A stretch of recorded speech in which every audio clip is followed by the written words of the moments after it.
गौतम बुद्ध कहते हैं कि दुनिया में मन सबसे ज्यादा शक्तिशाली चीज होता है। अगर किसी चीज को तुम पूरे मन से चाह लो तो तुम उसे हासिल कर सकते हो। ये मैं नहीं कहता, यह सभी महापुरुषों का कहना है। लेकिन अगर यह सत्य है, यह सच है, तो हम जो अपने मन से चाहते हैं वह हमें हासिल क्यों नहीं होता है? भाई, कोई भी इंसान अपने मन में तो दुख नहीं चाहेगा, लेकिन वो रहता तो दुखी है। हर इंसान अपने मन से तो कामयाब होना चाहता है, खूब पैसा कमाना चाहता है, लेकिन फिर भी वह कामयाब नहीं होता।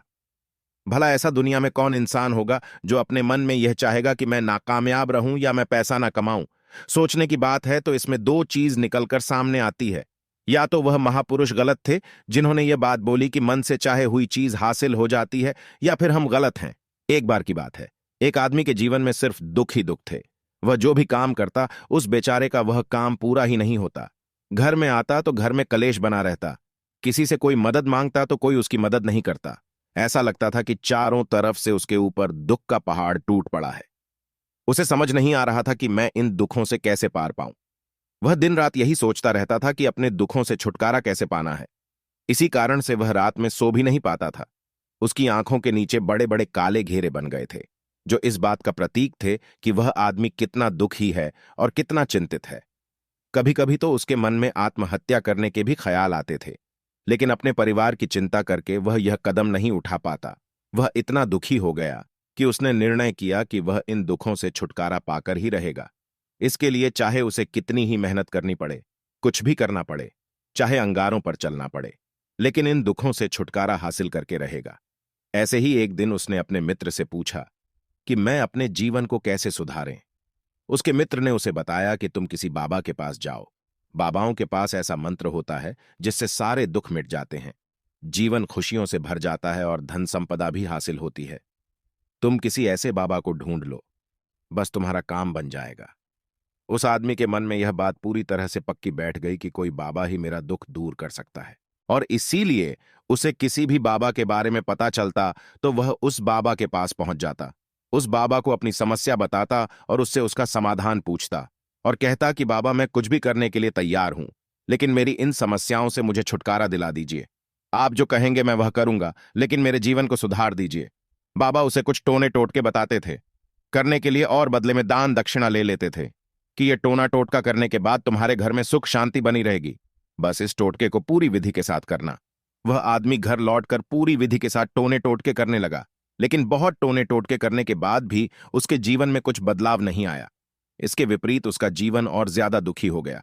जो भी बाबा उसे टोना टोटका देता था, वह बदले में उससे दान दक्षिणा लेता था, जिससे उसका धन भी धीरे धीरे खत्म हो रहा था। इससे उसके जीवन में दुख और ज्यादा बढ़ गया। तब उसे लगा कि बाबाओं के पास जाने से तो मेरे जीवन में दुख कम होने की वजह बढ़ते ही जा रहे हैं, तो मुझे क्या करना चाहिए? बाबाओं के पास जाऊं या ना जाऊं? फिर एक दिन एक आदमी ने उसे बताया कि तुम अपने घर में किसी पंडित को बुलाकर हवन करवा लो। हवन होगा, घर शुद्ध हो जाएगा, कोई भी बुरी ऊर्जा होगी घर में तो वह घर से बाहर चली जाएगी। किसी पंडित को बुलाकर पूरे विधि विधान उसे मंत्र उच्चारण कराओ, हवन कराओ, जिससे घर में सुख शांति आए। उस आदमी के मन में यह बात बैठ गई और उसने एक पंडित को अपने घर पर बुलाकर हवन करवा दिया। हवन अच्छी तरह से संपन्न हुआ। बदले में पंडित ने भी अच्छी दान दक्षिणा ली और उसके बाद वह वहां से विदा हो गया। लेकिन कुछ दिनों के बाद उस आदमी को महसूस हुआ कि उसके जीवन में अभी भी कोई बदलाव नहीं आया है। अब वह आदमी पूरी तरह से दुखी हो गया और ज्यादा परेशान हो गया। अब तो उसे लगने लगा था कि मेरे जीवन में से दुख कभी खत्म ही नहीं होंगे, और यही सोच सोचकर उस आदमी का बुरा हाल हो गया था। फिर एक दिन उसे अपने मित्र से एक ऐसे बाबा के बारे में पता चला जो समाधान बताने के लिए कोई दान दक्षिणा नहीं लेता था। उस आदमी को लगा कि यह बाबा दूसरे बाबाओं की तरह नहीं हो सकता, क्योंकि यह तो दान दक्षिणा लेता ही नहीं, और अगर दान दक्षिणा नहीं लेता तो यह सच में कोई सिद्ध बाबा होगा। और यही सोचकर वह उस बाबा के पास पहुंच जाता है।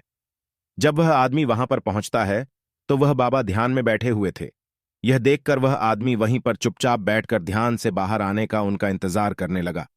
थोड़ी देर बाद बाबा ने आंखें खोलीं तो सामने एक दुखी और परेशान युवक को बैठे देखा।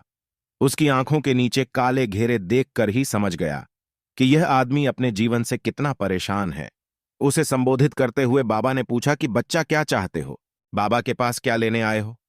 उस आदमी ने कहा कि बाबा, मैं अपने जीवन से बहुत परेशान हूं। मैंने इन दुखों को दूर करने के लिए बहुत सारे रास्ते अपनाए, हर वो तरकीब करके देखें जो किसी बाबा ने मुझे बताई, हर वो काम किया जो कोई भी इंसान ने मुझसे करने को कहा, लेकिन मेरे जीवन में दुखों में कोई कमी नहीं आई। बाबा, इसके विपरीत मेरे जीवन में दुखों में बढ़ोतरी हो गई है। मुझे समझ में नहीं आ रहा है कि मैं क्या करूं। कभी कभी तो मैं आत्महत्या करने की सोचता हूं, लेकिन मैं अपने परिवार की सोचकर मैं यह कदम नहीं उठाता हूं। मैंने आपके बारे में बहुत सुना है बाबा, और मैं बहुत उम्मीद के साथ आपके पास आया हूं। कृपया करके मुझे कोई ऐसा मार्ग बताएं जिससे मुझे अपने दुखों से छुटकारा मिल जाए। मैं अपने दुखों से छुटकारा पाने के लिए कुछ भी करने को तैयार हूं। आप मुझे कोई भी रास्ता बताएं, चाहे वह रास्ता कितना ही कठिन क्यों ना हो, मैं उसको पार करके रहूंगा। बाबा ने महसूस किया कि आदमी तो सच में बहुत परेशान है। बाबा ने उसकी बात सुनकर कहा कि बच्चा, दुखों को दूर करने के लिए मंत्र ऐसे ही नहीं मिलते हैं। मंत्र पाने के लिए कुछ करना पड़ता है। तुम कुछ कर सकते हो। यह सुनकर पहले तो उस आदमी ने सोचा कि यह बाबा भी मुझसे दान दक्षिणा मांगेंगे, लेकिन और कोई रास्ता ना पाकर उस आदमी ने कहा, बाबा, आपको जितना भी दान दक्षिणा चाहिए मैं देने के लिए तैयार हूं, लेकिन आपका मंत्र सच्चा होना चाहिए, वह पूरा होना चाहिए, उसका फल मुझे मिलना चाहिए। उसके बाद मैं आपको जो भी दान दक्षिणा लेना चाहते हो मैं आपको दे दूंगा। बाबा ने कहा, दान दक्षिणा तो बहुत छोटी चीज है, मुझे वह नहीं चाहिए। इस पर वो आदमी सोच विचार करके बोला, तो बाबा, मैं अंगारों पर भी चलने के लिए तैयार हूं, आप मुझे बस आज्ञा दीजिए। बाबा ने कहा कि अंगारों पर चलने वाली छोटी चीज मैं तुमसे नहीं कराने वाला हूं। मैं जो तुमसे कराने वाला हूं वह बहुत कठिन मंत्र है, उसे पूरा कर पाओगे। उसने कहा, बाबा, आप मुझे बताइए तो सही, मुझे करना क्या होगा? मैं कुछ भी करने के लिए तैयार हूं। इस पर बाबा ने उसे कहा कि यहां से जब तुम अपने घर जाओ तो रास्ते में अपने मन में यह दोहराते जाना कि मैं सुखी हूं, मैं सुखी हूं। बार बार अपने मन में यही दोहराना, और याद रहे जुबान पर यह नहीं आना चाहिए, यह सिर्फ मन में दोहराना है। यह सुनकर वो आदमी बोला, बाबा, बस इतनी सी बात, यह तो मैं चुटकी बजाते कर लूंगा, लेकिन इससे होगा क्या? बाबा बोले कि इस मंत्र को करके तो देखो, वैसे भी तुमने इतने बाबाओं के मंत्र किए हैं, तो इस मंत्र को भी करके देख लो। उस आदमी ने सोचा कि बाबा कुछ दान दक्षिणा तो ले नहीं रहे हैं, और छोटा सा मंत्र है, इसे तो मैं कर ही लूंगा। वो बोला, ठीक है बाबा, मैं यह मंत्र जरूर करूंगा। और वो आदमी यह कहकर वहां से चलने लगा। लेकिन जैसे ही वह चलने लगा, पीछे से बाबा ने बोला कि बच्चा, एक बात याद रखना, जब तुम यह मंत्र अपने मन में दोहराना तो तुम्हारे मन में बंदर के विचार नहीं आने चाहिए, बंदर का ख्याल भी नहीं आना चाहिए, तो ही यह मंत्र सिद्ध होगा। आदमी बोला, मुझे तो आज तक बंदर का कोई विचार नहीं आया, तो अब क्यों आएगा? आप चिंता मत करिए बाबा, मैं बस मन में यही दोहराऊंगा कि मैं सुखी हूं, मैं सुखी हूं। इसके अलावा बंदर का कोई भी विचार मेरे मन में नहीं आएगा। यह कहकर वह आदमी वहां से चल देता है। वह अपने मन में मैं सुखी हूं, मैं सुखी हूं, यह दोहराता हुआ थोड़ी दूर ही चला था कि उसके मन में अचानक बंदर का ख्याल आ गया। बंदर का ख्याल एक बार आया और चला भी गया, लेकिन उस आदमी ने सोचा, आज तक तो मुझे बंदर का कोई भी विचार नहीं आया, यह आज बंदर का विचार क्यों आ गया? और ऐसे करके उसने उस बंदर के विचार को पकड़ लिया, और यह भूल गया कि मुझे क्या मंत्र दोहराना है, और वह बंदर के बारे में सोचने लगा। जब थोड़ी देर बाद फिर से उसे होश आया, तो वह फिर से अपना वही मंत्र दोहराने लगा जो बाबा ने उसे बताया था, मैं सुखी हूं, मैं सुखी हूं। लेकिन अचानक से उसे एक बंदर दिखाई दिया, और यह देखकर फिर से उसके मन में बंदर का विचार उठ गया, और यह देखकर वह इस विचार को बाहर फेंकना चाहता था। और वह चाहता था कि मेरे अंदर किसी तरह से बंदर का विचार ना आए, लेकिन उसे तो सामने बंदर ही दिखाई दिया। ऐसे ही जद्दोजहद करते करते घर पर पहुंचा, और घर पर पहुंचने के बाद अपनी पत्नी को कहा कि हे बंदरिया, मुझे खाने में बंदर परोस दो।